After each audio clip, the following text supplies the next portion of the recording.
Hi, I'm Nate with Superfast CPA, and the video is going to start in just a minute. But before that, if you haven't already grabbed my free CPA exam cheat sheet, make sure to go to superfastcpa.com/cheat sheet, or just click the link below in the video to go and grab that free cheat sheet. In this cheat sheet, you are going to learn how to avoid the biggest mistakes that I see people make all the time when studying for the CPA exams, as well as get several study shortcuts that will literally save you months of your time.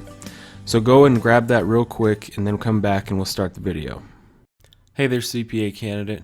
In this video, we're going to talk about the new type of simulation that is coming to the CPA exams in July of 2016, and that's called the Document Review Simulations, or the DRS. You may or may not have heard about this already, but from the AICPA's website, this is the exact description of what it is. The DRS presents a realistic task that simulates what a newly licensed CPA might do on the job. The item features a primary document as well as related source materials for candidate review. Highlighted words, phrases, sentences, or paragraphs in the DRS may or may not be correct, requiring the candidate to select appropriate edits based on the relevant source materials. So that's a description of what the DRS is like. Now, to actually see one, these are actually now included in the practice exams at the AICPA.org. And it's a very shortened version of a practice exam. There's like 5 multiple choice questions and then 5 simulations you can do. But a DRS is in there. And so I went through this to see what it's actually like. And when you open this up, I mean, it's the same window as other simulations, so that looks the same. But you'll notice that you have the document review, and here is where the actual problems are contained. So what you've got here is a draft press release that reports second quarter earnings. And what you need to do is you need to go through these highlighted areas and make sure that those are correct based on the source documents. So the source documents in this case are the financial statements. So you have the actual financial statements for Graystat Corp. And so when you click on this tab, you'll come in and you'll see the actual financials. And you can see there's 5 pages. You go through, you have all the financials, you have the statement of operations, the balance sheet, the statement of cash flows, but you also have the notes to the financials. And so if we come back, this first highlighted sentence, net revenues for the second quarter of year 9 decreased $1,331 or 8.5% to $18,254. So when you click on this, this is what you'll see. You'll have the possible answers open up in a little box. And so there's a few things that you have to go and figure out.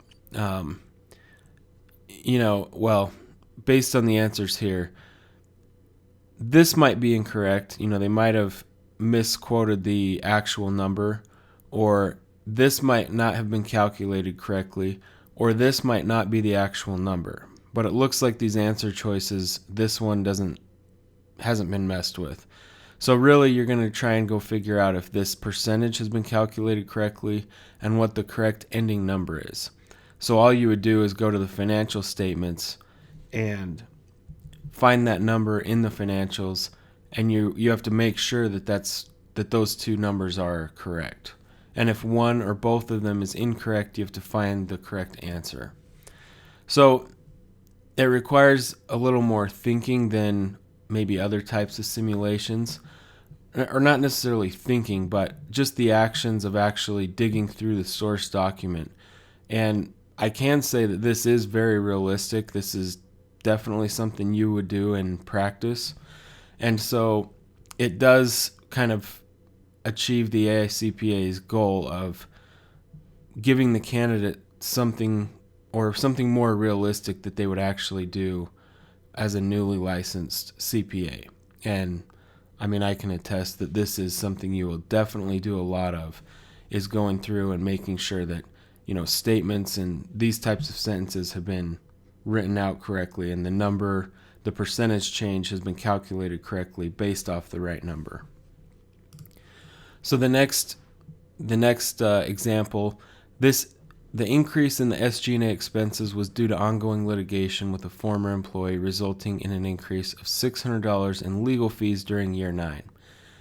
Now, you can see through the answer choices that you're going to have to go in and make sure that that is the correct reason. So some of these might be a trick. So you would go into the financials again and go to the notes this time and figure out if that was the real reason that there was an increase the warrants outstanding were exercised in full. Diluted net income. Now it is per share possible for year that 9, the numbers would wrong decrease to again. 6 cents per share. You basically That just have to figure line out wouldn't which be in parts of financials, so this one is a delete correct text. or which parts And are correct. And so it's important to be able to identify those so that you don't spend a bunch of time try to calculate, okay, is 9 cents per share the right answer? Is 15 cents per share the right answer? This one is just, you would delete that. So that is an overview of what those are going to look like. So how will these affect the exams? While a DRS, I don't think it's necessarily more difficult than other types of simulations that already exist, but these do have the potential to be very confusing because by including a source document with a lot of information, the candidate has to analyze the information and you have to decide, okay, which parts of the source document are relevant? Where am I going to find the answer to this, sentence? But again, this is much closer to something you would actually do on the job in real life, and that's kind of the whole point. So how to best prepare for the DRSs? Not really any differently than with other simulations. It really, again, is just going to come down to knowing the concepts, but in this case, being able to apply them in a more ambiguous type of simulation.